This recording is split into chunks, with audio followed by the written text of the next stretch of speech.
Hello, everybody. Welcome back to Robert Swingle Vlogs. Today is February 23rd, 2019. And today's video is going to be a pretty lengthy one. Because today I want to talk about my addiction, my story.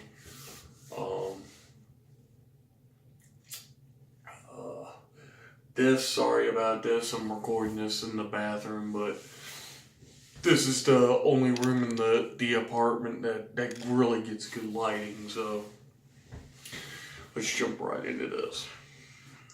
Well, I was born January 27th, 1992, so that would leave me at 27 years old. When I was a kid, I was raped, sexually molested, and physically beaten every day by my stepfather. As hard as it is for me to say that, it's certainly true.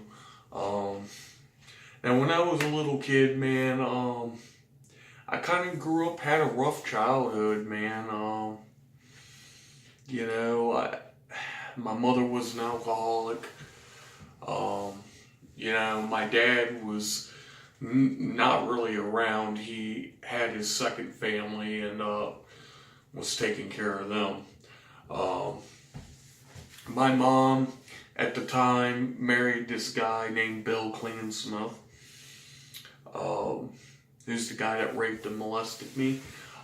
She met him on AOL. The chat formed on AOL, and she moved him from Pennsylvania to Virginia Beach, sight unseen, to be with her and her two kids, which was me and my brother Andrew. The first 2 weeks he was here, it was great. He treated me good, treated my brother good, treated my mom good.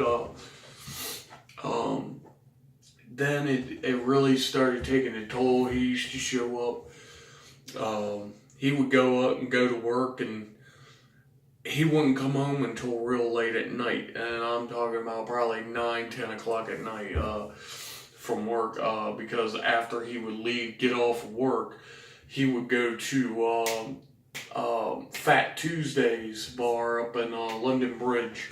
And he was working at the ITT Technical Career Institute over there off of Lynnhaven at the time when it was still there.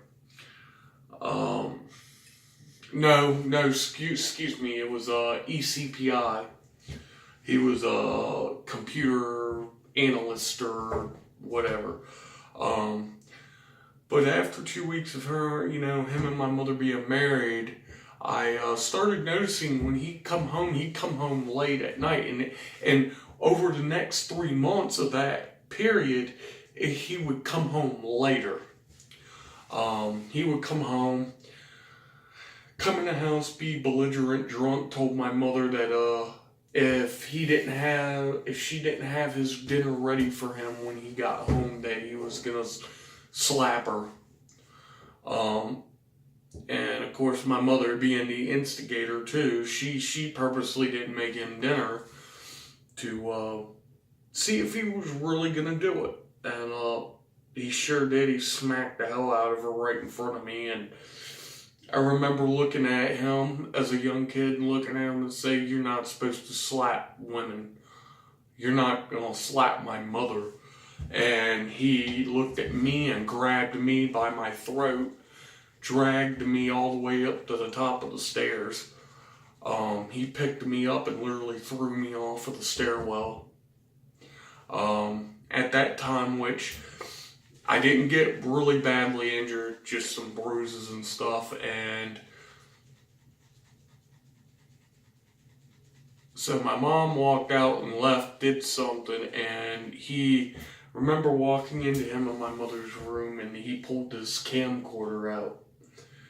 And it was on like a tripod, and he hit record and told me if I didn't do what he asked me to do, he was going to kill me, and he was going to do it in my sleep. Um, and that's when he molested me and he raped me. You know, for years and years after that, I wanted to kill the son of a bitch. And I told myself when I turned old enough to where I knew what went down, that I wanted to kill the son of a bitch. And when I was 15 years old, we found him working at a Kmart, and it was right up there off of General Booth Boulevard in Virginia Beach, and he was coming out the back for a smoke break, and my cousin and his boys found him, and they literally beat the shit out of this dude. I mean, they beat him down bad. I was so thrilled, you know, that I didn't have to put my hands on this guy. And then as years go on, you know, and then when I turned 16, he died on my 16th birthday, which that was good enough for me. Even though I hate to say that, but he was a child molester, and I was glad he died. And then, you know, August 7th, 2003, that was probably one of the hardest days of my life. I was up in Virginia Beach Psychiatric Hospital off of First Colonial Road, and I walked in one morning. My counselor come in and said, "Hey, look, you know, you got some visitors." And I'm, you know, thinking, I'm like, all right, man, my mom and dad and brother's here, you know, can't wait to see him. And she brought me into this room, and it was the whole side of my dad's family on the right-hand side of the room, and then there was the whole side of my mother's side of the family on the left-hand side. And I'm sitting there thinking in my head, what the hell's going on here? I was like, there's two people missing. And that was my brother Andrew and my mother. And I asked them about that. I was like, where are they? You know, they're the only two that's not here. And my dad looked at me and said, son, you know, that's all we have to talk about. He says, your mother was in a real bad car accident early this morning. And I'm like, is she okay? My dad said, no, she was killed in a car accident. And I looked at my dad and laughed at him. I said, you're fucking serious, aren't you? I said, are you joking with me? I said, don't play that shit with me. I said, you know, I was 11 years old at this time. And he goes, yeah, he says, your mother was killed early this morning. And he showed me pictures of the car after they pulled my mother's body out of the car. And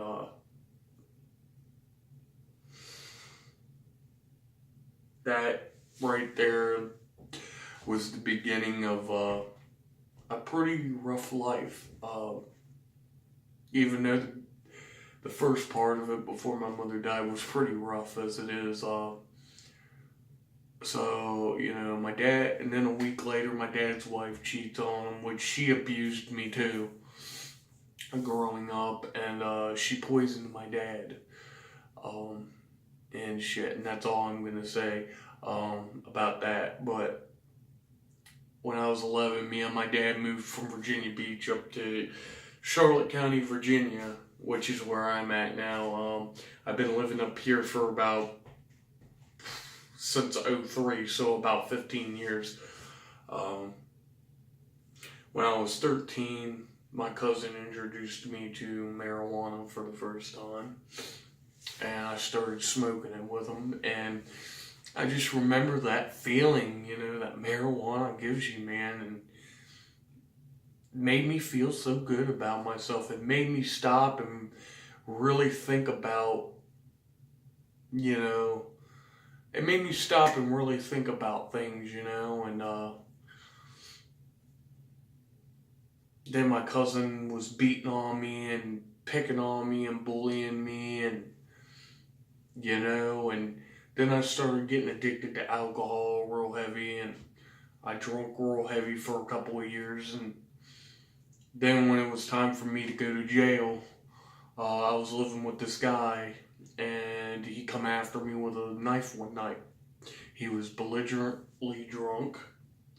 He was to the point of where he was blacking out. I was sober. I was drunk, but I was sober, more like sober than he was, and he comes swinging the steak knife at me, and when he ran up on me the first time, I popped him in his teeth and, busted him open. He come at me again, and I popped him again. And then he really started trying to grab me, like physically grab me, and I grabbed him by the back of his neck and pushed him to the floor. And I remember blacking out. I just remember beating the fuck out of this dude. I mean, I beat him bad. And when the cops showed up and they finally got me off of him, he had stabbed me in the elbow. And I don't know if y'all can see the scar, but see right there where my finger's at, that line right there, that's the scar. That's where he stabbed me at, right there. And, so the cops, I defended myself. I defended myself because I felt like my life was in danger. And when your life is in danger, you'll go to any extent to protect your life. Just like anybody would do to protect their family. And cop arrested me. I looked at him, I said, why the fuck is this dude is not going to jail with me? I said, he stabbed me. You don't see all the blood coming down my arm? And the cop just looked at me and smiled. He says, no, motherfucker. He says, you're going. He says, John's my friend. He says, you're going to fucking jail. And I looked down and I said, you sorry piece of shit. I said, you ain't nothing but a sorry piece of shit as a fucking cop. And as soon as I said that, the guy grabbed me and literally took my arm. And I just 7 months earlier had wrist surgery on this wrist. As you can see, there's the scar. And he grabs me by the wrist that I had surgery on, and he's sitting there doing this. And I'm sitting there telling him, I said, dude, let go. This is a freshly repaired fucking wrist. I said, look at my fucking scar. And the cop didn't really give a shit. And so his backup arrives, and these guys are just getting out of the car and just bum rushing me. And at this point, it's like 5 cops. These guys had a hard time taking me to the ground. Let's just say that. They had a hard time. Because I was running back in the house and going back after John. I was going to beat the shit out of him again. And these cops grabbed me, and they had a hard time. And these guys were throwing tasers at me and tasing me, and the taser didn't even... To show you how bad my adrenaline was rushing during this was, the guy hit me in the lower back with the taser once. Didn't affect me. I was still walking towards John. Another guy hit me with it in the lower back again. The second time didn't faze me. The third time really got me. He hit me right in the back of the kneecap. And when he hit me in the back of the kneecap with the taser, just basically my leg just gave out. And these guys, I remember, had their knees on the back of my neck, and these guys were real rough. And I went to jail. They took me to jail, and I'm sitting there getting my mugshot, getting booked into receiving and, classification or whatever. But I spent 5 days in classification and booking because they could not figure out where to place me, because technically I didn't do nothing wrong, but at the same time, I had to defend myself. So they basically charged me with aggravated assault and battery. Even though I did not have a weapon in my hand. I've had some major fights probably back in my day, but they consider my hands like weapons, and my fists is like weapons and stuff, and it was ridiculous. So at that point I did my 5.5 months, got out. My original sentence was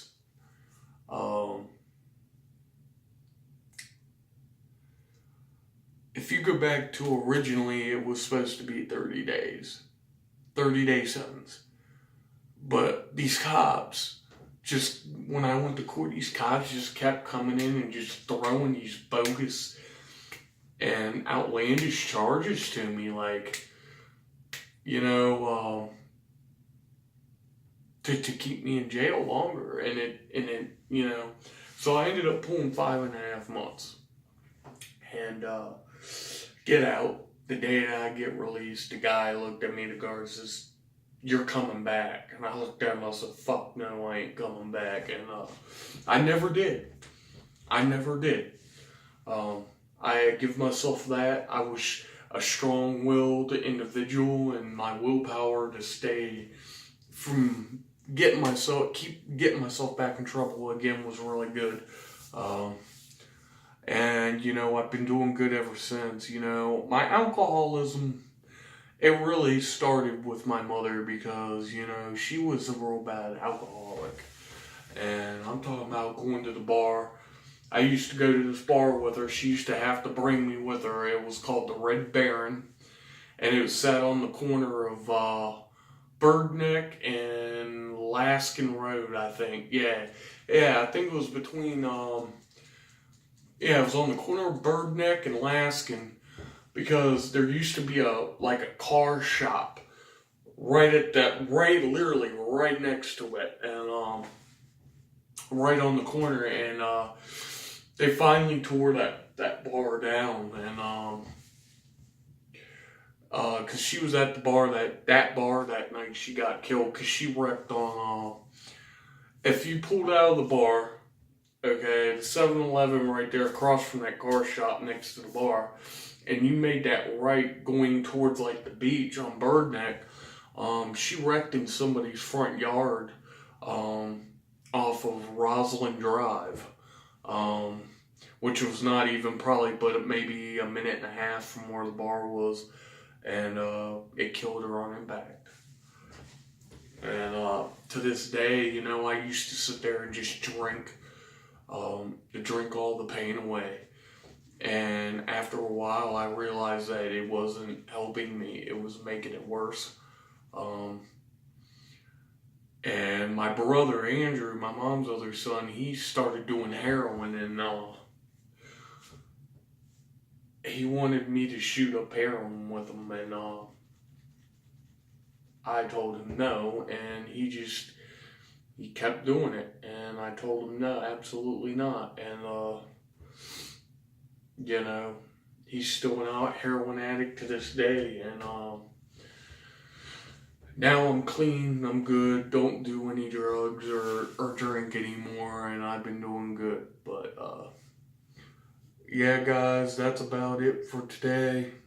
Thank you. That's my story. I appreciate you guys taking the time to listen to me, and I'll get this thing edited and put out for you guys. So until then, peace.